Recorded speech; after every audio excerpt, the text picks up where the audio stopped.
Tēnā koutou katoa. This is welcome to this workshop. I will open the session with karakia today.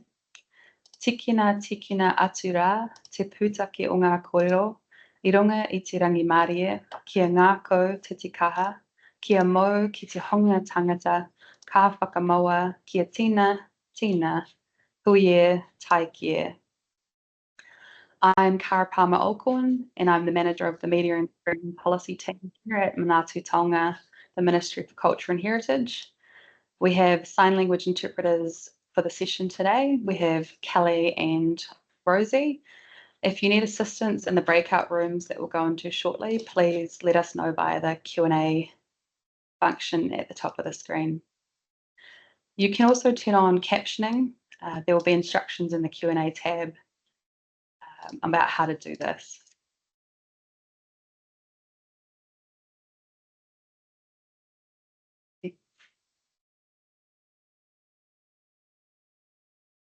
This presentation today will be recorded. This is to ensure that everyone who is unable to attend can still have access to the same information to support their engagement with the proposals. However, the group discussion and feedback sessions won't be.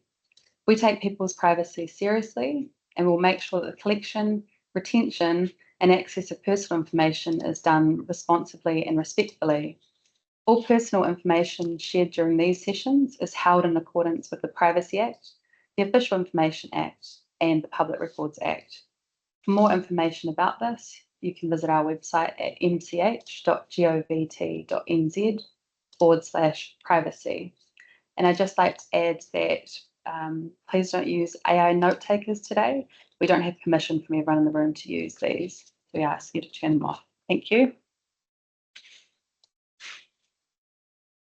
This workshop today is part of our media reform public consultation process.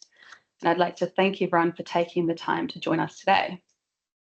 Media reform includes 5 proposals that aim to create modern media legislation for New Zealand's media and content production sector. The proposal that we'll be discussing today is about streamlining the entities that fund media content by consolidating New Zealand On Air and the New Zealand Film Commission into a single entity. I would like to stress that this proposal is high level and the government has not decided whether to progress it. The purpose of this consultation is to hear your feedback on all of the proposals and how we could improve or change them to support the best outcomes for the sector and audiences. Any proposals that are ultimately agreed by Cabinet would require legislation to implement, and they would come into force in 2026 at the earliest.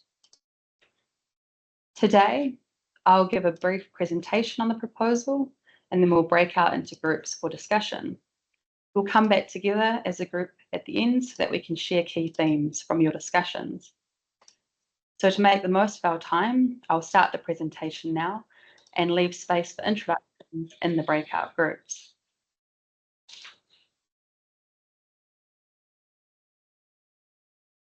To start, I'll provide some context for this proposal.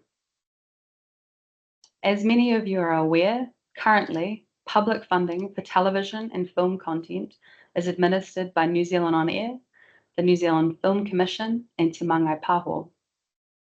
The proposal that we're talking about today is focused on New Zealand On Air and the Film Commission.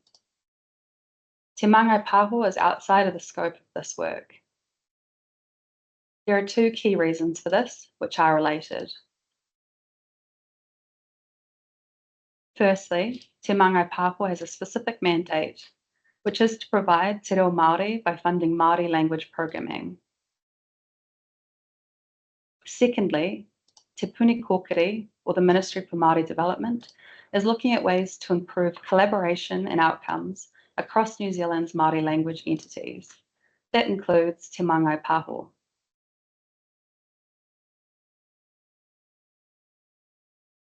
The Film Commission and New Zealand On Air were set up in the 70s and 80s. Film and TV were very distinct forms of media back then.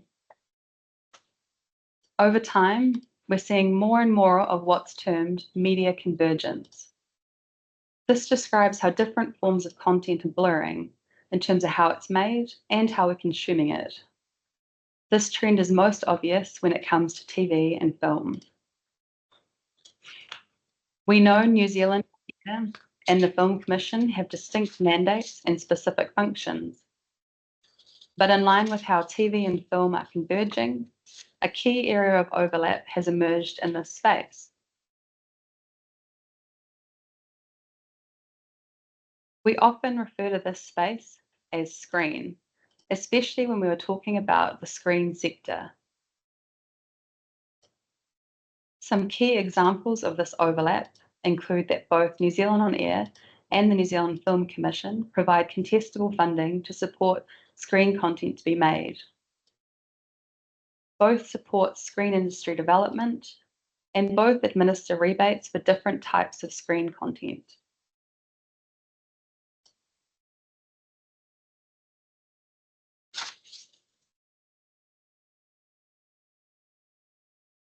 We've identified two potential problems with the overlap between New Zealand On Air and the New Zealand Film Commission.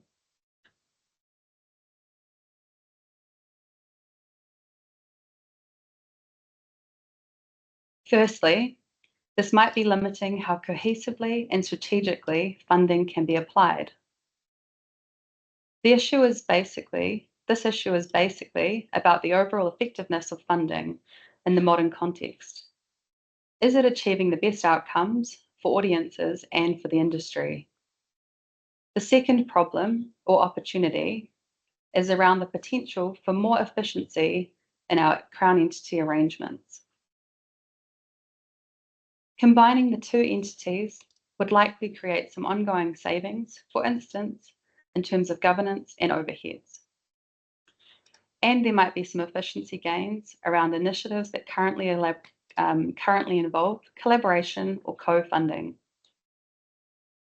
We know that our funding entities do a great job of this now, but we want to make sure that working together is as easy as possible. Media convergence will continue across a wider range of forms than just TV and film, so we think that these issues may well get bigger in the future.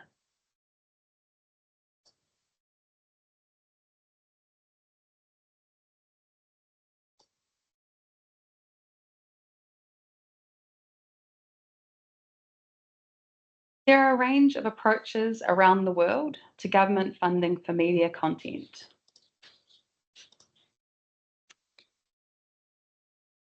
Each country has its own quirks, so it can be difficult to compare.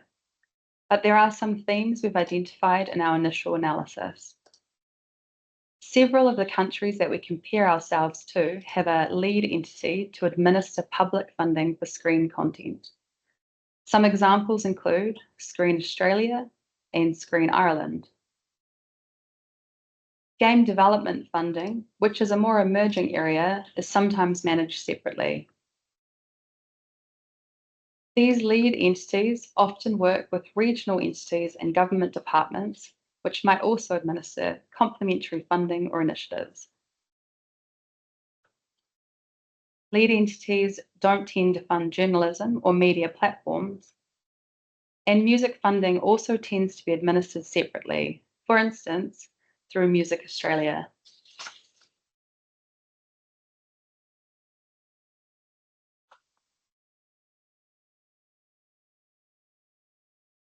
The aims of the proposal we're discussing today are tied to the context, problems, and opportunities that I covered earlier. First, to improve the efficiency, cohesion, and strategic potential of funding arrangements. And second, to reflect media convergence, which is clearest in relation to screen content and the screen sector. These aims align with the overall objectives of media reform, which are, to recap, to create a modern and fit-for-purpose regulatory and funding environment, and to support a healthy and sustainable media and content production sector that delivers for New Zealand audiences.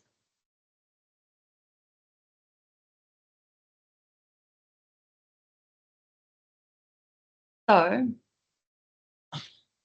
the proposal that we're discussing today is about bringing the Film Commission and New Zealand On Air together into a single Crown entity.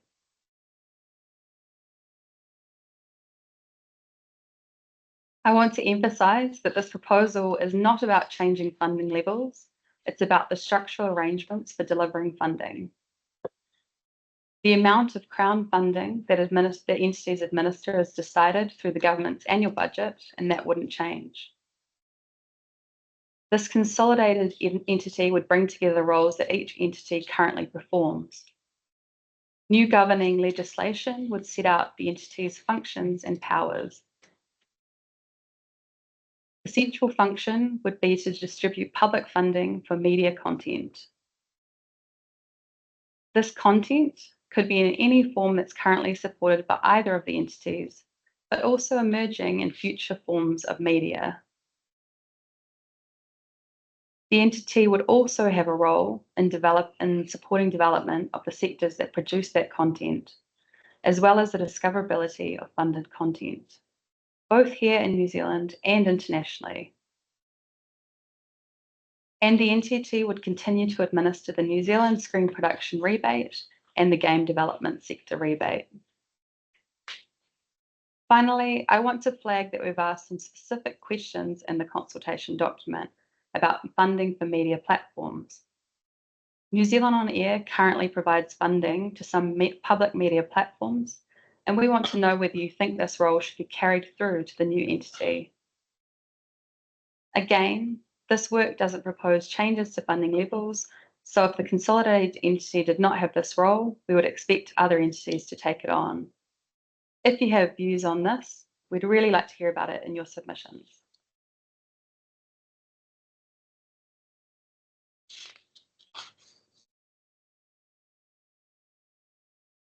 So that's all from me for the time being. We're now going to move into the breakout rooms where you can have a discussion about the proposal, which we've allowed plenty of time for.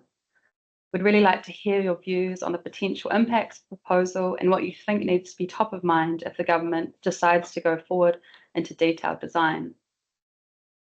Everybody has been pre-assigned to a group, so you should move seamlessly and automatically, but tech isn't seamless, so please use the Q&A function if you haven't landed in a group, and we'll sort it out as quickly as possible. See you back here shortly.